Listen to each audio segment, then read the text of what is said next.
Movies, जो कि हर एक इंसान के मनोरंजन का साधन है और स्पेशली 90s के दौर में एक ही मनोरंजन का साधन हुआ करता था, मूवीज़। उस समय लोगों में मूवीज़ देखने का बहुत जुनून हुआ करता था और मूवीज़ को हमारे तक पहुंचाने का मेन सोर्स था थिएटर।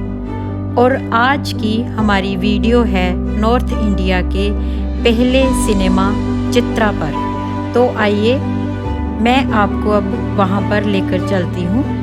हेलो, नमस्कार, Sat Sri Akal. I am doctor Daljit Kaur Gill, HOD department history, Gurukashi university Talwandi Sabo. अब हम उस बिल्डिंग के पास आ चुके हैं जो अपने समय की पुराने समय की शानदार कहानी को सुना रही है। ये बिल्डिंग ऐसी नहीं थी जब जैसे कि अब ये ऐसी खस्ता हालत में नज़र आ रही है। जब ये बनी थी तो बहुत ही ज़्यादा शानदार थी और अमृतसर की एक पायनियर बिल्डिंग थी, जिसमें के सबसे पहले जो एक ऐसी मशीनरी लगाई गई थी जिसने के लोगों का मनोरंजन करना शुरू किया था। और ये एक ऐसा मनोरंजन था जो पहली बार लोगों के सामने आया था। लोगों ने पहली बार मेलों, कुश्ती, घोड़ा दौड़ और ऐसे मनोरंजन के साधन छोड़कर यहाँ पर उनको पहली बार एक ऐसा मनोरंजन देखने को मिलने वाला था जो कि उनके बैठे बिठाई उनको नजर आने वाला था। ये था उत्तर भारत का सबसे पहला सिनेमा घर। इस सिनेमा को सरदार महासिंह नागी ने बड़े ही अप्स एंड डाउन्स के बाद बनाया था। उनको इसको बनाने के समय में बहुत ज़्यादा स्ट्रगल का सामना करना पड़ा और इसको चलाने के समय भी, लेकिन फिर भी उन्होंने इस बिल्डिंग को एक बहुत ही बढ़िया तरीके से खड़ा किया। इनका जन्म 1864 ईस्वी में विलेज लोला में हुआ था और ये अब दशमेश नगर के नाम से काफ़ी प्रसिद्ध है। 12 साल की उम्र में इनके पेरेंट्स की डेथ हो गई थी, तो ये अमृतसर आकर इन्होंने कारपेंटर का काम शुरू किया, जो कि काफ़ी हद तक उसमें ये सक्सेसफुल रहे। लेकिन ये सिर्फ कंस्ट्रक्शन के काम में नहीं रहना चाहते थे, तो इन्होंने बड़ी ही जल्दी 18 साल की उम्र में जो था आर्मी ज्वाइन कर ली थी और सेकंड अफगान जो वॉर थी उसमें हिस्सा लिया था। इसके बाद इन्होंने कंस्ट्रक्शन के काम को दोबारा ज्वाइन करते हुए और इसके चलते हुए कंस्ट्रक्शन के काम को दोबारा फर्दर चलाते हुए इन्होंने जो सबसे पहले कॉन्ट्रैक्ट था वो महाराष्ट्र में एक जेल को बनाने का लिया था, जो बड़ा ही सक्सेसफुल हुआ और जिसके कारण इनको काफ़ी ज़्यादा इनकम भी हुई। उसके बाद इनकी जो दोस्ती थी वो उड़ीसा के महाराजा विक्रमदेव थर्ड के साथ हुई, जिन्होंने इनको मोती महल बनाने का कॉन्ट्रैक्ट दिया था। और ऐसे ही चलते हुए ये काफ़ी अच्छे खासे एक प्रसिद्ध कॉन्ट्रैक्टर बन गए। 1890s में इंडिया में मूवीज़ बननी शुरू हो गई थी और शुरू में मूवीज़ को टेंट लगाकर दिखाया जाता था। प्रॉपर जो सिनेमा था भारत में कलकत्ता में सबसे पहले 1907 में खुला था और इस सिनेमा का नाम था एलिफिंस्टन पिक्चर पैलेस और इसको बनाने वाले थे जमशेदजी मिस्टर मदन मदान। की सजेशन के बाद महासिंह ने यहाँ पर आकर एक लैंड खरीदी जिसकी कीमत 23,000 के करीब थी और ये बोली देकर खरीदी गई लैंड थी। और यहाँ पर ये चित्रा टाकी वाली जो शानदार बिल्डिंग थी वो खड़ी की। जब ये बिल्डिंग तैयार हुई, इसकी जो तैयारी थी तकरीबन लगभग इसको तैयार करते हुए 5 से 6 साल लगे और सबसे पहले जो इसका नाम था वो क्राउन सिनेमा रखा गया था, जो कि एक तरह की ब्रिटिशर्स को डेडिकेशन थी। तो इसके बाद जो था यहाँ पर ब्रिटिशर्स का फ्लैग भी लगाया गया था। वो मैं आपको विजुअल में एक पुरानी फोटो दिखा रही हूँ साथ साथ में। जब ये सिनेमा घर बनाया गया तो यहाँ पर 2000 लोगों के बैठने की कैपेसिटी थी और 2 गैलरीज बनाई गई, एक ग्राउंड और एक सेकंड फ्लोर। और इसमें कम से कम बड़ी इंटरेस्टिंग बात है कि यहाँ पर सिर्फ लोगों के बैठने के लिए ही प्रबंध नहीं किया गया था, यहाँ रहाइश भी बनाई गई थी ताकि जो बाहर से लोग आते हैं उनको रहने के लिए यहाँ पर ऐसे रूम बनाए गए थे और उनको यहाँ रहने की फैसिलिटी भी दी गई थी। ताकि एक रेस्टोरेंट की तरह, ताकि यहाँ पर रहकर वो अपने पूरे प्रोसेस को एंजॉय कर सके, क्योंकि यहाँ पर लोग दूर दूर से भी आते थे। क्योंकि जैसे मैंने आपको बताया कि नॉर्थ इंडिया का ये पहला सिनेमा घर था, तो यहाँ पर लोग बड़े बड़े प्रेस्टिजियस लोग भी आते थे और यहाँ पर आकर फिल्म देखते थे और अपना मीन्स जो एक कीमती टाइम था यहाँ पर डिवोट करते थे। और आइए मैं आपको इस सारी बिल्डिंग का चक्कर लगवाती हूँ कि ये सिनेमा घर कैसे दिखता था। ये गैलरी थी और यहाँ पर बॉक्सेस भी बने हुए थे ऐसे स्टेयर्स की ओर जाते हुए। मैं आपको दिखाती हूँ।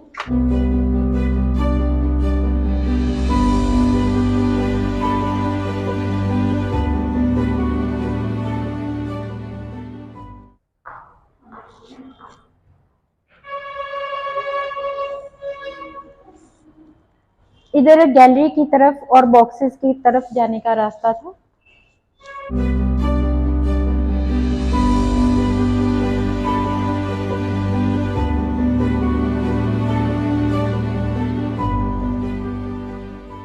ये है भारत का पहला, नॉर्थ इंडिया का पहला थिएटर। और यहाँ पर स्टेज मैं बताना चाहती हूँ, यहाँ पर स्क्रीन के आगे एक स्टेज भी बनाई गई थी।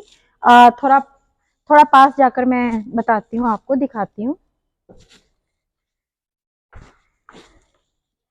ये तब की सीट्स थी गैलरी की।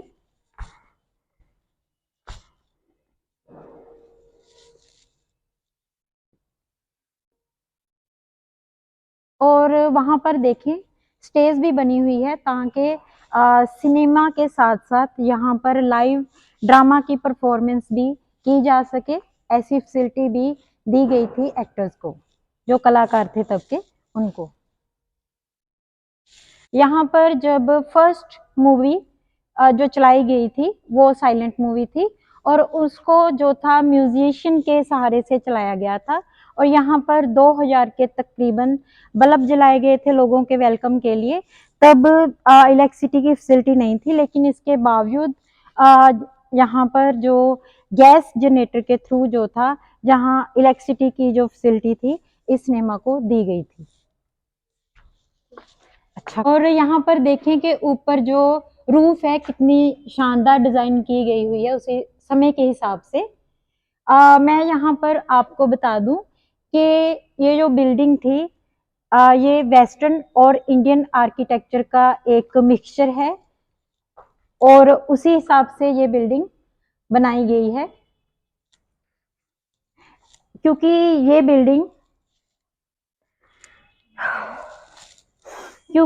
बिल्डिंग बहुत देर से बंद पड़ी है, इसलिए यहाँ पर बहुत ज़्यादा डस्ट है और बहुत ज़्यादा अंधेरा है, जिसके कारण मैं आपको अच्छे से दिखा नहीं सकती।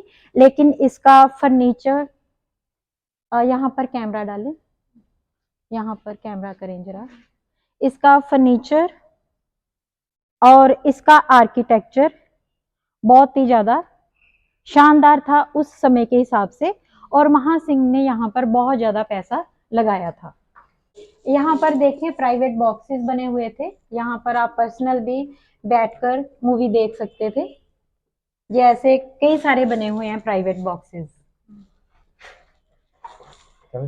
ये जो बिल्डिंग है काफी समय से बंद पड़ी हुई है और सेकंड थर्ड ओनर के पास जा चुकी है, लेकिन ये बिल्डिंग अंदर से जैसी थी वैसी हालत देखने के लिए इन दोनों ने हमारी काफी मदद की। सर आपका नाम क्या है? मेरा नाम केवल कृष्ण है। केवल Krishna ji, thank you so much. और आपका? राजेश। ये यहाँ के केयर टेकर हैं और इन्होंने काफी सपोर्ट की ताकि हम अंदर जाकर आपको एक ओरिजिनल जो था इसका व्यू दिखा पाए, इन्हीं के कारण। Thank you so much.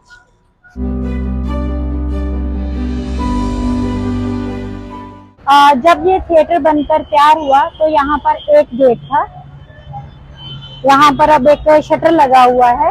और जब यहाँ पर ये तैयार हुआ था तो यहाँ के डिप्टी कमिश्नर सीएम किंग ने यहाँ की ओपनिंग की थी और उनके पास इस गेट की एक गोल्डन की थी और उसको खोलकर एंट्री हुए थे विद म्यूजिशियन एंड बैंड। जो पहला शो शुरू किया गया था इस सिनेमा का तो तब 9:30 से लेकर 9:30 PM से लेकर 5 AM तक किया गया था। डिप्टी कमिश्नर की ओपनिंग के बाद यहाँ पर जो था जो वेलकम किया गया था लोगों का बैंड के थ्रू किया गया था, और लोगों को अट्रैक्ट करने के लिए यहाँ पर 24 घंटे बैंड की व्यवस्था की गई थी और म्यूजिशियन की व्यवस्था की गई थी, ताकि लोग इस नई चीज की तरफ जो है अट्रैक्ट हों और लोगों को नई एक तरह की नई मनोरंजन की जो एक प्रोसेस था वो देखने को मिले। लेकिन यहाँ पर एक और बात थी कि यहाँ कलकत्ते में ये एक बिजनेस हब की तरह साबित हो रहा था, जो सिनेमा थिएटर का जो प्रोजेक्ट था, जहाँ जो एक नया बिजनेस सामने आया था। लेकिन अमृतसर में ये जो नया प्रोजेक्ट था, लोग इसकी तरफ ज़्यादा अट्रैक्ट नहीं हो रहे थे, क्योंकि कलकत्ते की क्राउड में और पंजाब की क्राउड में जमीन आसमान का फर्क था।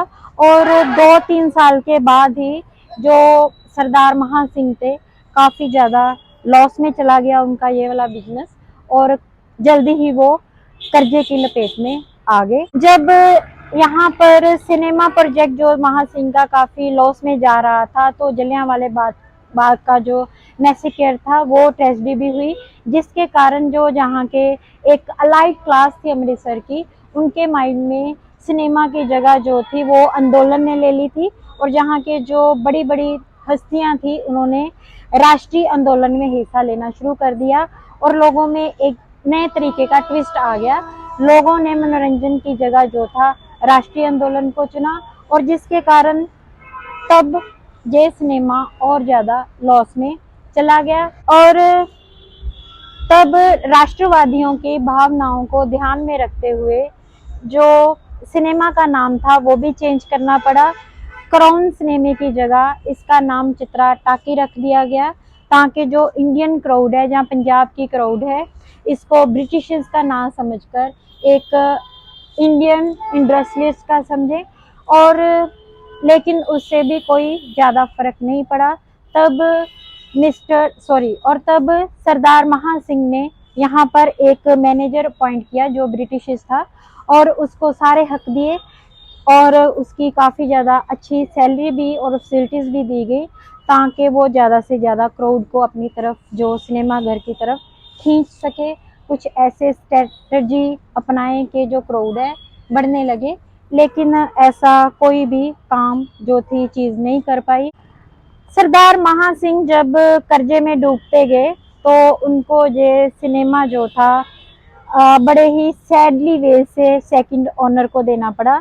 लेकिन जब ये सिनेमा सेकंड ओनर के पास गया, तो तब कुछ ऐसा हुआ जैसे कि 1930 में तकरीबन सारे इंडिया में जो सिनेमाघर थे वो चलने शुरू हो गए थे, और जो साइलेंट मूवी थी उसकी जगह प्रोफेशनल जो अच्छी मूवीज़ थी, बोलने वाली मूवीज़ थी, उन्होंने उसकी जगह ले ली। तो अलग अलग जो एक तरह का क्राउड था वो हिस्सों में बंट गया, और ये भी, और इस बात ने भी इसकी जो एक तरह का बिजनेस था उस पर काफ़ी इफ़ेक्ट डाला।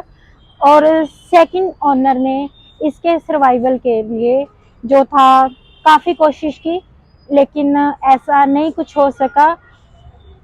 उसके बाद जो था एक लास्ट होप जो थी इस सिनेमाघर को दोबारा रिवाइव करने के लिए या सर्वाइव करने के लिए, वो तब ख़त्म हो गई जब 1948 में जो सरदार महा सिंह का जो ये ड्रीम प्रोजेक्ट था तब खात्मे की तरफ गया, जब उनकी अचानक डेथ हो गई।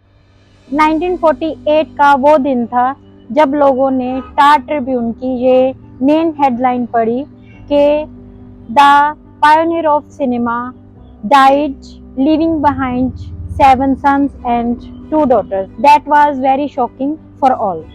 इसके साथ साथ कलकत्ता के एक जर्नल अमृता बाजार पत्रिका ने भी ये अपनी हेडलाइन बनाई कि जो नॉर्थ इंडिया के सबसे पहले पायनियर सिनेमर थे उनकी डेथ हो चुकी थी, और उन्होंने इसको काफ़ी मतलब बड़ी खबर बनाकर अपनी पत्रिका में शामिल किया।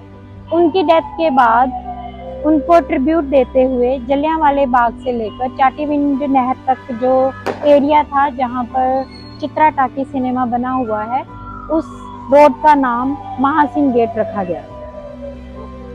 इस बिल्डिंग की हिस्टोरिकल इम्पोर्टेंस ये है कि अगर सरदार महान सिंह इनिशिएटिव नहीं लेते, अमृतसर में नॉर्थ इंडिया में सबसे पहला सिनेमाघर नहीं खोलते, तो आई थिंक यहाँ पर अब एट प्रेजेंट इतनी जो सिनेमा की पॉपुलैरिटी है वो नहीं होती।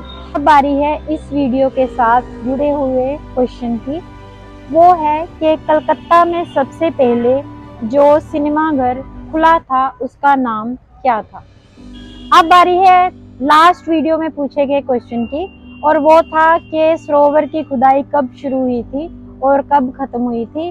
जो ठीक आंसर दिया था वो संदीप कौर और डॉक्टर हरदीप ने दिया था, और जो सबसे अच्छा कमेंट था वो मिस्टर मुजफ्फर ने किया था, जो कि मेरे फैकल्टी मेंबर हैं और हिस्ट्री के टीचर हैं।